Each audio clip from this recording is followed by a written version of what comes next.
Everyone, সবাইকে স্বাগত জানাচ্ছি স্টাডি জব ত্রিপুরা ইউটিউব চ্যানেলে।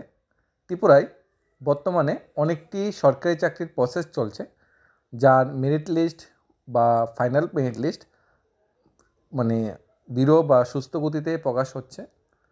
তার মধ্যে ত্রিপুরার পুলিশ কনস্টেবল চাকরির মেরিট লিস্ট প্রকাশিত হয়ে গেছে, ত্রিপুরা টেট 1 টেট 2 চাকরির মেরিট লিস্ট প্রকাশিত হয়ে গেছে, টিপিএসসি ইঞ্জিনিয়ারিং যে জব তার মেরিট লিস্ট প্রকাশিত হয়েছে। পাশাপাশি হাইকোর্টে যে কুক নিয়োগের ভ্যাকেন্সি এসেছিল তার মেরিট লিস্টও প্রকাশিত হয়ে গেছে। আজকে আমরা নতুন একটি মেরিট লিস্টের নিউজ তোমাদের জন্য নিয়ে এসেছি। যারা যারা এই মেরিট লিস্টে স্থান পেয়েছে ইউআর এসসি বা এসটি ক্যাটাগরিতে, সবাইকে অভিনন্দন জানাচ্ছি, ধন্যবাদ জানাচ্ছি। তোমরা অনেকটা কঠোর পরিশ্রম করে এক্সাম দিয়ে এই জায়গাতে এসে পেরেছো এবং স্বচ্ছ নিয়োগ পদ্ধতিতে পুরো রিক্রুটমেন্টটা হয়েছে বলে তোমাদের স্থান এখানে এসেছে। সবচেয়ে ভালো রেগুলার পোস্টে চাকরি, রেগুলার পোস্টে তোমাদের নিয়োগ। এখানে 27 তারিখ একটা ডেট রাখা হয়েছে সানডেতে। সেদিন হাইকোর্ট প্রিমিসিসে অরিজিনাল মার্কশিট, সার্টিফিকেট, ডকুমেন্ট সব ভেরিফিকেশন হবে বলা হয়েছে। এখন আমরা ডিটেল মেরিট লিস্টে চলে যাচ্ছি। যারা যারা মেরিট লিস্টে ভাগ্যবান, যারা সেই মেরিট লিস্টটা আমরা এক নজরে দেখে নেব। এবং আর পাশাপাশি আমরা আশা করছি আমাদের ত্রিপুরা সরকারের অধীনে যে বাকি রিক্রুটমেন্ট প্রসেসগুলো চলছে, স্পেশাল এক্সিকিউটিভ, এমপিডাব্লিউ, এই চাকরির মেরিট লিস্টগুলো খুব শীঘ্রই প্রকাশ করা হবে। পাশাপাশি ফায়ার সার্ভিসের এক্সাম এবং জেল পুলিশের এক্সাম খুব শীঘ্রই নেওয়া হবে, সেটাও আমরা আশা রাখছি। এবং ত্রিপুরা পুলিশ কনস্টেবলের নতুন 916খানা ভ্যাকেন্সি, নতুন সাব ইন্সপেক্টরের নতুন ভ্যাকেন্সিগুলো, ফরেস্ট গার্ডের নতুন ভ্যাকেন্সিগুলো খুব শীঘ্রই আসবে। এবং যারা যারা এই মাসে এবং আগের মাসের প্রথম সপ্তাহে টেট পরীক্ষা দিয়েছে, তোমাদেরকেও আমরা কংগ্রেস অভিনন্দন জানাচ্ছি। তোমরা আশা করি একটু কঠোর পরিশ্রম করে তোমরা এবছর টেটে একটা ভালো র্যাঙ্ক বা ভালো স্থান একটা পাবে, কারণ ভ্যাকেন্সি হিউজ। স্টেট পাস করলে কিন্তু হাতের কানারে জবটা। মেরিট লিস্টে এসেছে হাইকোর্ট অফ ত্রিপুরা থেকে, notification number F11/26 high court 2025 10019 8 April 2025। The Honorable High Court has been placed to declare following rule number the candidate categories who have qualified the written test held in 23/2/2025। দেখো কতটুক মানে transparency আর কতটুক মানে দ্রুতগতিতে সব কিছু হচ্ছে। 23 তারিখ রিটেন পরীক্ষা হয়েছিল। এই 23 তারিখ রিটেন পরীক্ষা হওয়ার পরে যে পোস্ট ছিল সেটা ড্রাইভার পোস্ট ছিল।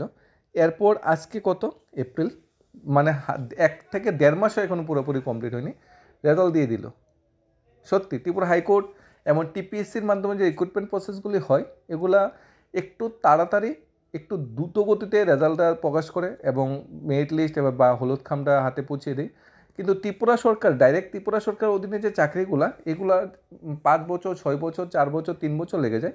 কিন্তু ত্রিপুরা সরকারের অধীনে বা ত্রিপুরায় অন্য যে চাকরিগুলো, যেমন হাইকোর্টের চাকরি বা স্বশাসিত একটা বোর্ড যেটা ত্রিপুরা পাবলিক সার্ভিস কমিশন, এই চাকরিগুলো কিন্তু খুব তাড়াতাড়ি হয় তুলনামূলক টেট, জিআরবিটি বা fire service, jail police, Tripura police কনস্টেবলগুলো কিন্তু একটু মানে দৃঢ়গতিতে হয়। এখানে অ্যাডভার্টাইজমেন্ট নম্বর 4/2024 ছিল। 5/12/2024 অ্যাডভার্টাইজমেন্ট এসেছিলো। অ্যাডভার্টাইজমেন্ট এসেছিলো ডিসেম্বরে, এক্সাম হয়ে গেছে ফেব্রুয়ারিতে, রেজাল্ট দিয়ে দিয়েছে এপ্রিলে। মানে 4 মাসের ভিতরে পুরো রিক্রুটমেন্ট প্রসেস কমপ্লিট করে নিচ্ছে হাইকোর্ট। ক্যাটাগরিয়াস ইউআর যারা স্থান পেয়েছে 174, এখানে রুল নাম্বার 194, 268, 293, 321, 362, 379, 418, 491, 492, 503, 540, 599, 659, এরকম করে এসটি ক্যাটাগরিতে যারা স্থান পেয়েছে 283, 323, 510, 657, 1032, 1042। এসসি ক্যাটাগরিতে যারা স্থান পেয়েছে 48, 57, 159, 164, 421, 1039। The driving test of the above mentioned successful candidate is be scheduled on 27/4/2024 সানডেতে। 27/4/2024 driving টেস্টটা হবে, পাশাপাশি সাথে তোমাদের অরিজিনাল ডকুমেন্টগুলিও ভেরিফিকেশন হয়ে যাবে। The candidate director to present at the venue, 27 বেনুতে প্রেজেন্ট থাকতে বলা হয়েছে সকাল 9টায়, along with all original marksheet, certificate, document, যেমন তোমার মাধ্যমিক মার্কশিট, ড্রাইভিং লাইসেন্স বা তুমি হায়ার কোয়ালিফিকেশন মার্কশিট, পিআরটিসি, তোমার এডমিট কার্ড, ঠিক আছে, যেখানে রুল নাম্বার উল্লেখ থাকবে, এই ডকুমেন্টগুলি নিয়ে সেখানে উপস্থিত থাকতে হবে। প্রাথমিক অবস্থায় তোমাদের ড্রাইভিং টেস্ট এখানে নেওয়া হবে, যে নিউ ক্যাপিটাল কমপ্লেক্স আগরতলা, সেখানে তোমার ড্রাইভিং টেস্টটা নেওয়া হবে। ড্রাইভিং টেস্টে যদি তুমি কোয়ালিফাই করো, ফাইনাল মেরিট লিস্টে তোমার নাম আসবে এবং তোমাকে চাকরি অফার দেওয়া হবে। অর্থাৎ অনেকটা রিটেনে মার্কস অনেকটা কাভার করে নিয়েছো এবং ড্রাইভিং টেস্টের জন্য ভালোভাবে প্রিপারেশন নিতে হবে। ম্যাক্সিমাম যারা স্থান পেয়েছে সবাই ভালো ড্রাইভার, পাকাপোক্তভাবে ড্রাইভারের চাকরির জন্য সবাই এসেছে। আর সি ক্যাটাগরিতে ভ্যাকেন্সি কিন্তু ড্রাইভিং পোস্টে ভ্যাকেন্সি অনলি এলডিসির যে স্কেলটা সেটা কিন্তু দেওয়া হবে, মানে স্কেলটা খুব ভালো, স্যালারি স্ট্রাকচারও খুব ভালো। এবং ত্রিপুরা হাইকোর্টে চাকরিটা পেলে কী হয়, একটা পার্মানেন্ট একটা জায়গাতেই থেকেই তোমার সারা জীবন চাকরিটা করতে হবে, কোনো ট্রান্সফারেবল জব নয়। তাই স্যালারি স্ট্রাকচার সব কিছু মিলে খুব ভালো একটা চাকরি আমরা ধরে নিতে পারি। এখন তোমাদের ড্রাইভিংয়ে কিছু প্র্যাকটিস করতে হবে, যারা একটু মানে এখনও ক্লিয়ার হয়নি ড্রাইভিংয়ে, একটু প্র্যাকটিস করতে হবে।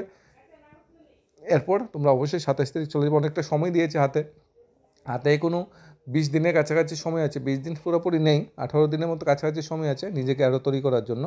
এখানে মেরিট লিস্টে প্রিপেয়ার হয়েছে রিটেন এক্সামের মাধ্যমে। রিটেন এক্সামে যারা ভালো মার্কস পেয়েছে তারাই মেরিট লিস্টে স্থান পেয়েছে এবং বর্তমানে তাদের র্যাঙ্ক অনুযায়ী যারা ড্রাইভিং টেস্টটা ভালো করবে তার সাথে রিটেনের নাম্বারটা যোগ হয়ে ফাইনাল মেরিট লিস্ট প্রকাশিত হবে।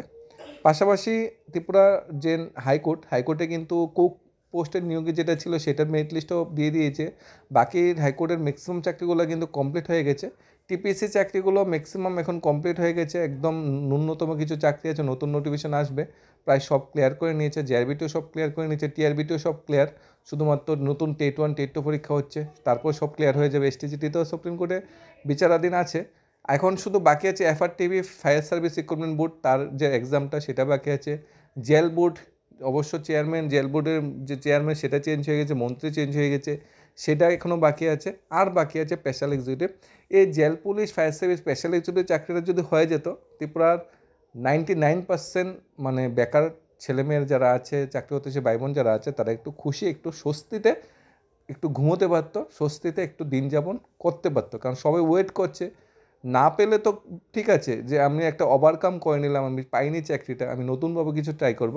কিন্তু না পাওয়া আর পাওয়ার মাঝখানে ঝুলে থাকা অনেকটা কষ্টদায়ক। এই কষ্টদায়ক সময় থেকে আশা করছি কিছু একটা রেহাই আমাদের মাননীয় মুখ্যমন্ত্রী দেবে, মাননীয় মন্ত্রিসভা দেবে, কারণ বেকার চাকরি হতে সে ভাই বোনদের ভোটেই কিন্তু সরকার জয়ী হয়েছে। আচ্ছা ঠিক আছে, সেই টপিকটা আমরা আছে অন্যদিন।